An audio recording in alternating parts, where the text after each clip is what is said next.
നമ്മൾ ഇംഗ്ലീഷ് എന്നും സംസാരിക്കാറുണ്ടല്ലേ, പക്ഷെ സംസാരിക്കുന്ന സമയത്ത് നമ്മൾ കോമൺ ആയിട്ട് കുറച്ച് മിസ്റ്റേക്സ് വരുത്താറുണ്ട്.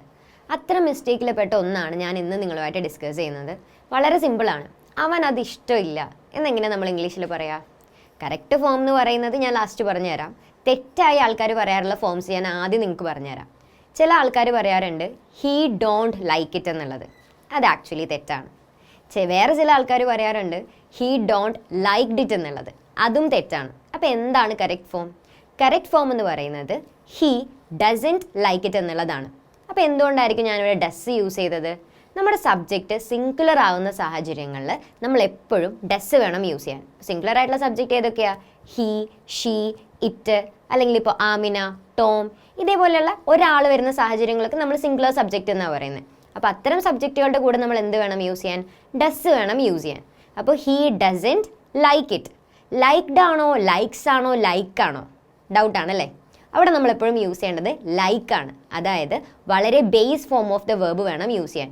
ഒരിക്കലും ഇ എസ് ഫോമോ ഇ ഡി ഫോമോ നമ്മൾ യൂസ് ചെയ്യരുത്. അത് തെറ്റാണ്. അത് എസ്പെഷ്യലി നമ്മളൊരു സെൻറ്റൻസിൽ ഡു, ഡസ്, ഡിഡ് ഈ വിഭാഗത്തിൽപ്പെട്ട ആരെ നമ്മളൊരു സെൻറ്റൻസിൽ യൂസ് ചെയ്താലും അതിനുശേഷം നമ്മൾ എപ്പോഴും പറയേണ്ടത് ബേസ് ഫോം ആയിരിക്കണം.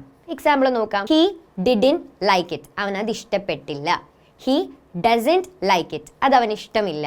ഇങ്ങനെയൊക്കെ പറയുന്ന സാഹചര്യങ്ങൾ നമ്മൾ ഡു ആണ് യൂസ് ചെയ്യുന്നതെങ്കിലും ഡസ് ആണ് യൂസ് ചെയ്യുന്നതെങ്കിലും ഡിഡ് ആണ് യൂസ് ചെയ്യുന്നതെങ്കിലും നമ്മൾ എപ്പോഴും എന്ത് ചെയ്യണം? വേർബിൻ്റെ ബേസ് ഫോം വേണം യൂസ് ചെയ്യാൻ. ഇതിപ്പോൾ സിംഗുലറിൻ്റെ കേസിൽ എങ്ങനെയാണ്? ഇപ്പോൾ പ്ലൂറൽ ആണ് നമ്മൾ പറയുന്നതെങ്കിൽ ദേ ഡോണ്ട് ലൈക്ക് ഇറ്റ് എന്നാണ് നമ്മൾ പറയാം. എന്തുകൊണ്ടായിരിക്കും ഡോണ്ട് യൂസ് ചെയ്തത്? ഇവിടെ നമ്മുടെ സബ്ജക്റ്റ് പ്ലൂറലാണ്. സബ്ജക്റ്റ് പ്ലൂറൽ ആവുന്ന സാഹചര്യങ്ങൾ, അതായത് ഇപ്പോൾ ദേ, വി പോലെയുള്ള സാഹചര്യങ്ങൾ യു ആണെങ്കിലും നമ്മൾ എന്താ യൂസ് ചെയ്യേണ്ടേ?